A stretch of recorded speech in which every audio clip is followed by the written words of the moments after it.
Hello dear friends and welcome to the GEOCOAST. Here I'm today with Mick Finn, the Lord Mayor of Cork City. Hello Mick. How are you? Good. Thanks very much for finding the time to have problem. a chat. And so could you please tell us, when was the post of Lord Mayor established in Cork? Okay, so there's been a mayor of Cork since the early 13th century, around 1273. The first mayor of Cork was a man called Richard Wine, and his surname gives a bit of a clue in that he was a wine distributor and would have used the Cork port and Cork City for his business. So it goes all the way back to 1273 when there was a mayor of Cork. And then in 1900, when Queen Victoria visited, she was visiting Ireland, she visited Cork, Dublin and Belfast, and she elevated a position from mayor to Lord Mayor. So there's been a Lord Mayor of Cork since 1900. Mm-hmm. And Cork is one of the major ports in Ireland with quite rich maritime history and traditions. And I was just wondering, what role has the Lord Mayor to play in maritime traditions of Cork City? Okay, so originally back in those days, the Lord Mayor would have had jurisdiction over the port, would have been involved in the day-to-day running of it. But that changed in the last 40, 50 years when the port is now run by the Port of Cork Company. Originally the Cork Harbour Commissioners and the Port of Cork Company has been developing the fort for the last 20, 30 years. So the Lord Mayor has no direct role now in the involvement of the port. However, the Lord Mayor position has also a position called Admiral of the port.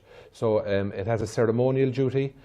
The Lord Mayor is invited to attend various functions that the Port of Cork would organise, and also has a role with the Navy, which of course is based in Cork Harbour. So while it has no direct role, there are lots of ceremonial roles attached to the position of Lord Mayor. But is it right that technically any vessel entering the harbour, the captain of the vessel should come and report to? Yeah, that has happened traditionally, and it's usually visiting ships from naval fleets, we'll say from Britain, from Russia, from Germany, and when those ships visit Cork, their first port of call, their first courtesy call is to the Lord Mayor, because again, technically the Lord Mayor is Admiral of the port, dating back centuries, and it's still a courtesy call that has been carried out. And in my term as Lord Mayor, I have welcomed 4 ships that have visited Cork, and their first port of call was this room in Cork City Hall. So this tradition is live, it is happening? Yes, it still happens, and will happen right into the future, and has been going on for, I think, over 200 years. And as the Lord Mayor and the Admiral of the port, who you technically are there any current duties which going kind of back in centuries but which are continuing today? Yeah, well, I suppose the one ceremony that has continued since the middle of the 1700s is the throwing of the dart ceremony, which each Lord Mayor carries out. I'm due to do it early in 2019, and what that involves is the Lord Mayor with his Admirals Hat and his robes, and the Lord Mayor's chain, which of course has the coat of arms of Cork, which is a safe haven for ships, emblazoned on it. And one of my roles is to throw the dart from the mouth of Cork Harbour, and what it signifies is the jurisdiction of the city and the separation between the city and the county. And that again has been going on since the mid-1700s. It's an old tradition, one of the oldest attached to the Lord Mayor's office, and I suppose it underlines the association between the office of Lord Mayor, the port and Cork's maritime tradition. And do you have any involvement with the Irish Navy? Again, as Admiral of the Port, we would be invited to attend any of the commissioning ceremonies. In my term of office so far, I have visited the naval base on 6 or 7 occasions, and we are invited to attend and take part in those commissioning ceremonies because of the position of the Lord Mayor. And we have a very good working relationship with them, and they sit on a number of our committees, and the head of the naval services will be invited to any of the ceremonies here in City Hall or any of the occasions, so we have a good working relationship with them. And I know that recently you have visited the Celtic Explorer, Irish National Research Vessel, which visited Cork Harbour. This was a couple of weeks ago, I think. Yes.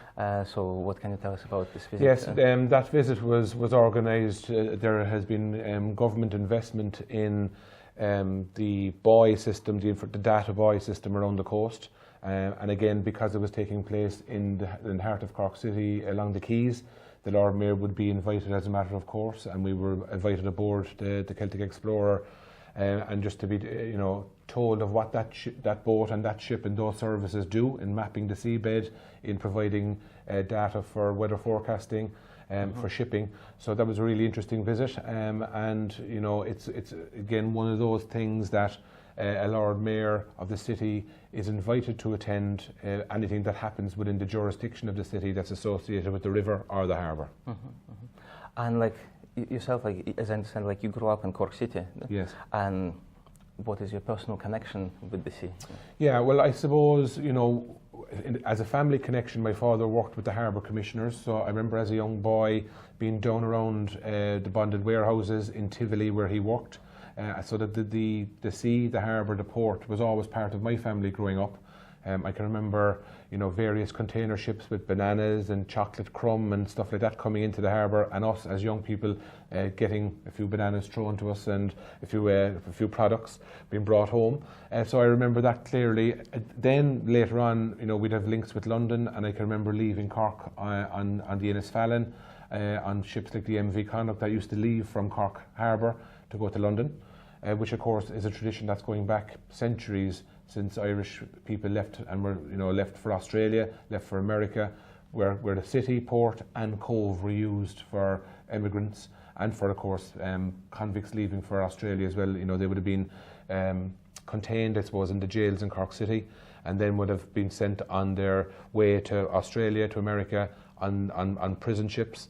So that immigration tradition from Cork to the New World, as they called it, can trace its roots right back to Annie Moore from Cove, who was the first person through Ellis Island. So there is a rich tradition from Cork, and of course my own family's tradition as well, and that continues now with me as Lord Mayor, carrying on that tradition. And it's great to be in a position that has such an attachment to the port and to Cork's maritime tradition. Mick, and looking around the office, I can see that there's still a strong link with maritime tradition. We see a few paintings and a model of a boat. So, what can you tell us about them? Yes, the office here contains a number of items, I suppose, that underline and highlight the importance of the role of the port in the city and the history of that. And I suppose if you look even at the carpet, here we have the Cork coat of arms, which is a safe haven for ships and a safe harbour for ships, which is of course part of the Lord Mayor's chain going back 231 years. And our history has been built up on the fact that Cork is a safe haven for ships, and that is maybe can go back historically, and it also tells the story of the modern port. So if we look, we have paintings here on loan from the Crawford Gallery, which date back to the 1870s, which is a ship leaving Cork Harbour, a steamship, and which ties in nicely with this ship here, which is the Sirius. And this ship left Cork in 1837 and made the first journey by steam power from Europe to the USA. And it's called the Sirius. It was captained by Captain Roberts from Passage, and it retained its links even when it, in its latter days, because 10 years later in 1847 it sunk off the coast of Cork near Ballycotton. So and on top of this then we have the Admirals Hat, which is I spoke about earlier, part of the role of the Lord Mayor as Admiral of the Port. And this hat goes back to the 1750s and is used in the throwing of the dart ceremony. So as you can see, there are still strong connections between the City Hall, between the Office of Lord Mayor and Cork's rich maritime tradition, which of course includes the visit of the Titanic during its sailing, and also the involvement and the history attached to the Lusitania. This is another painting on loan from the Crawford Gallery. It's a picture of a frigate being shipwrecked off the coast of County Cork, and the picture dates back to 1840. So this is a painting from 1840. It's on loan from the Crawford Gallery, and it's a picture from Roach's Point looking into Cork Harbour, and here we'll see Fort Camden, which is now being redeveloped as a visitor attraction, and it was one of the fortifications at the harbour, including 2 forts, and of course we have Fort Mitchell on Spike Island as well.